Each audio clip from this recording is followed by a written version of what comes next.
Hello and welcome to another edition of Tuesdays with the Disability Policy for All.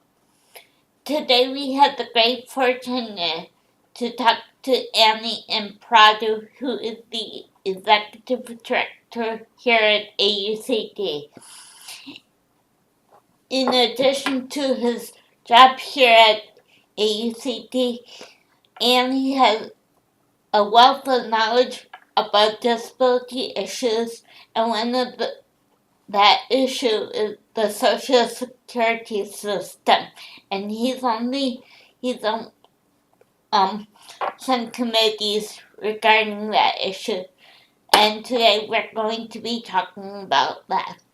So thank you, Andy, for coming in. Thanks, it's great to be here.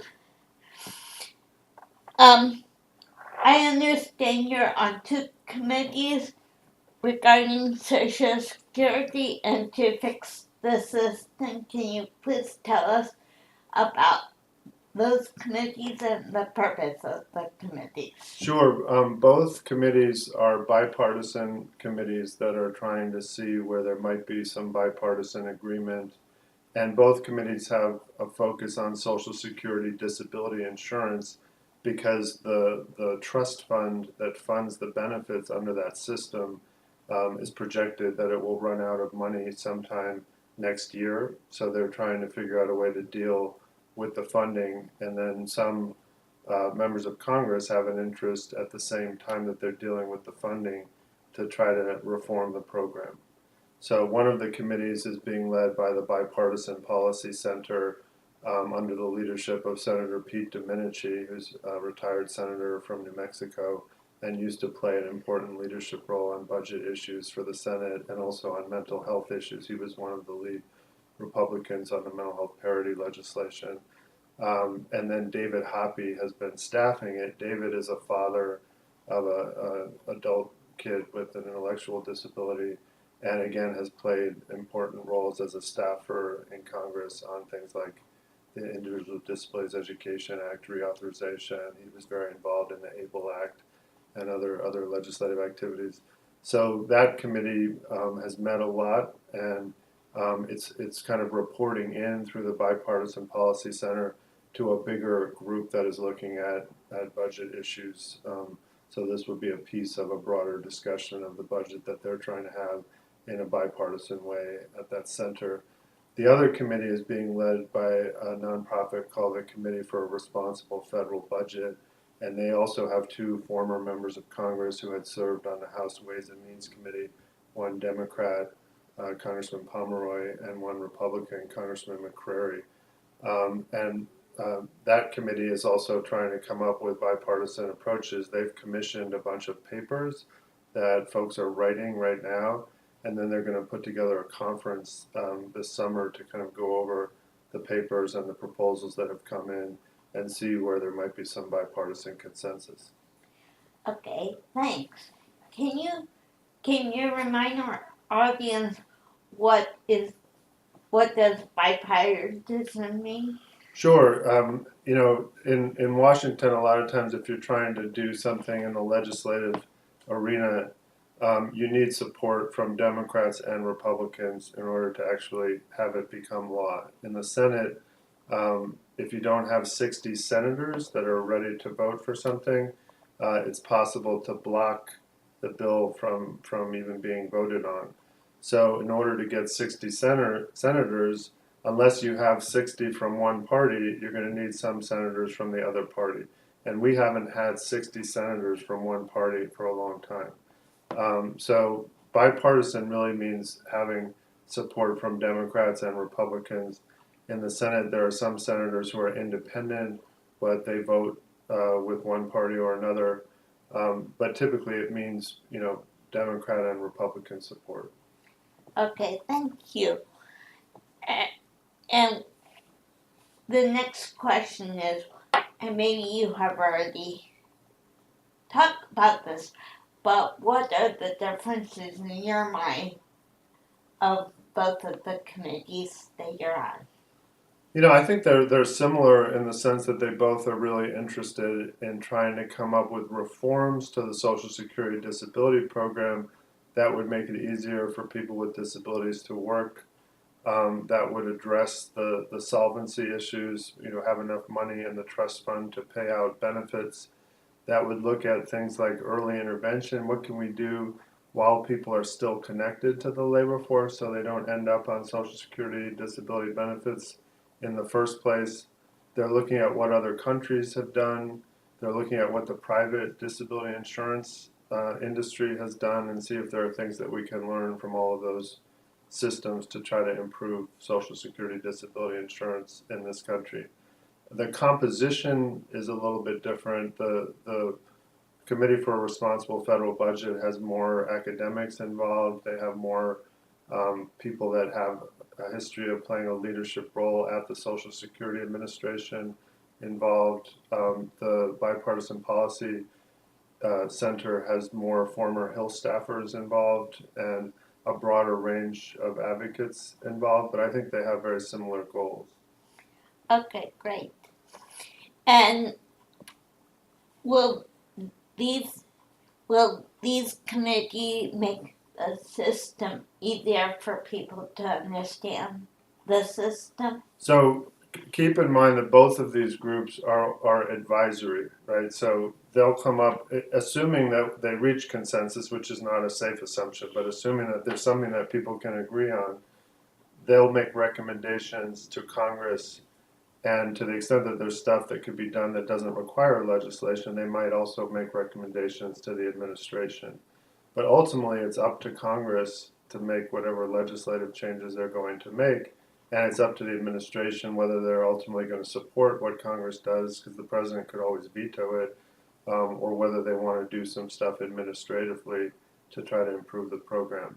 So these are advisory bodies. And from my perspective, part of the value of participating in these things is you hear about ideas for how to make the programs work better that you might not have otherwise heard about. You make some new contacts that could help you, as you're trying to develop policy. Um, but ultimately, whether these groups are going to coalesce around reform ideas that could attract bipartisan support in Congress and become law, it's too early to tell. There's certainly very diverse perspectives on these committees about what the problem is and about what the best way to solve the problem is. And how long is this these committees supposed to be meeting? That's a good question. I mean, I think both of them are taking seriously the deadline of next year because of the trust fund running out of money. I think they both realize there's going to be an opportunity for Congress to act before the trust fund runs out of money. And to the extent that they have recommendations that are ready to go, they want to make sure they're ready to go before Congress acts. So I would say there's going to be a lot of activity between now and the end of this calendar year. And then as we go into next year, I'm expecting both groups to have finalized whatever recommendations they're prepared to make and then turn it over to Congress and let them decide what they want to run with, if anything. And the last question, unless you have more things to talk about, is what are your hopes for the committee?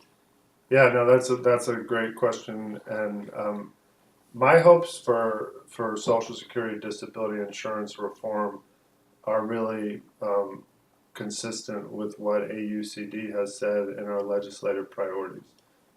From my perspective, we should have a Social Security system, both Social Security disability insurance and supplemental security income, so SSDI, which is for people that have a work history, or SSI, which is for people who don't have enough of a work history to qualify for SSDI.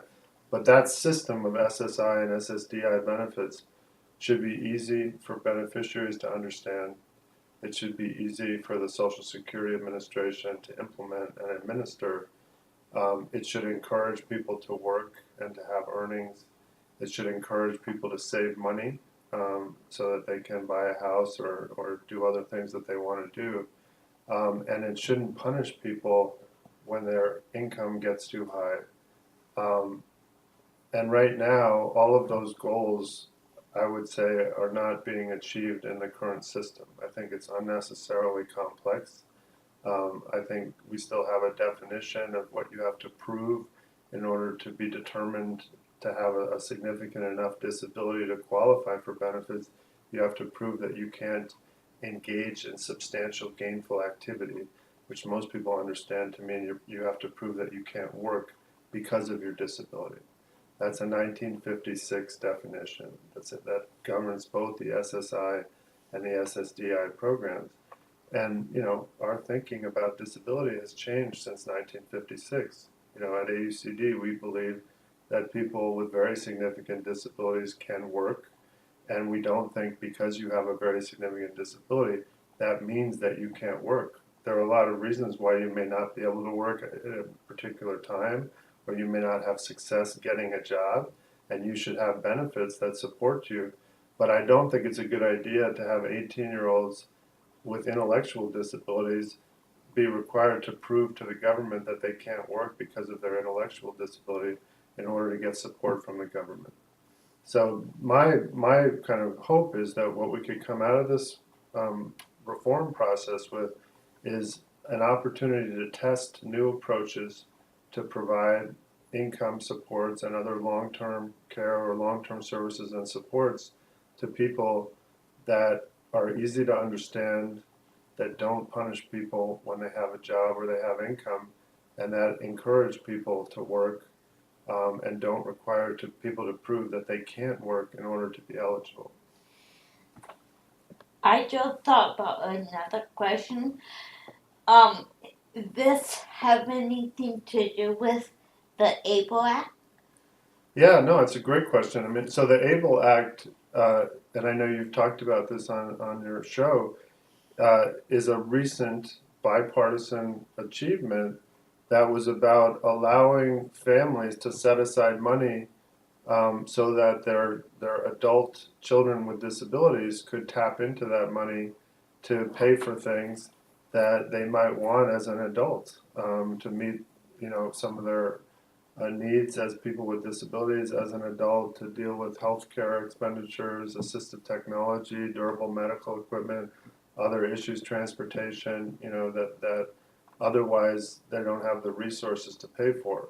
So if you think about what was the goal of the ABLE Act, it's in the title of the bill, achieving a better life experience. And I think the bipartisan folks who came together to work on the ABLE Act, they had a commitment that adults with disabilities should be able to have the kind of choices in their lives and the kind of middle class experience as adults that other people take for granted. And I think those goals are great goals. The ABLE Act is a small step in that direction for families that can afford to set aside money.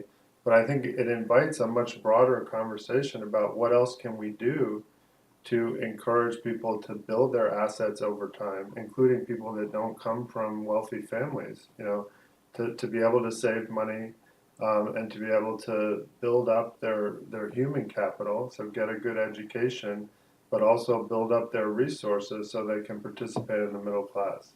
And I think the simplification and modernization of the Social Security disability benefits could be a very important part of building on the goals of the ABLE Act. Okay, thank you.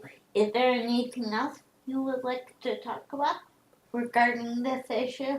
I guess the only other thing I would say, and as you know, Liz, this July we're celebrating the 25th anniversary of the ADA, and in November we're celebrating the 40th anniversary of the special education law. And I think one of the conversations we'll be having around those anniversaries is, why don't we have more people with disabilities in the labor force? Why aren't there more people working? Why aren't there more people actively looking for a job? And I think part of that conversation should be, how can we modernize our entitlement programs so that they consistently encourage people to participate in the labor force? And what can we do to build an opportunity for young people, if you have your disability from birth or from, childhood, what can we do to help young people get the kind of experiences while they're still in school so that they can get on a path towards competitive integrated employment and how can we provide Medicaid and SSI and other supports that expect those young people to work and don't take the supports away when people are working. Because if the supports go away, it's going to be a lot harder for those young people to work. So I think this is a good conversation to be having, as we're celebrating these anniversaries. Thank you. Thank you for coming in and talking with us. If you have any other questions about this or any other policy issues, please go to the AUCD webpage and look for this week's In Brief. And if you have any questions or comments about this week's edition of Tuesdays with Liz, a disability policy for all, please leave them in the space below. And I look forward to talking to you next week. Thank you and have a nice day. Thank you, Andy. Thank you. Bye.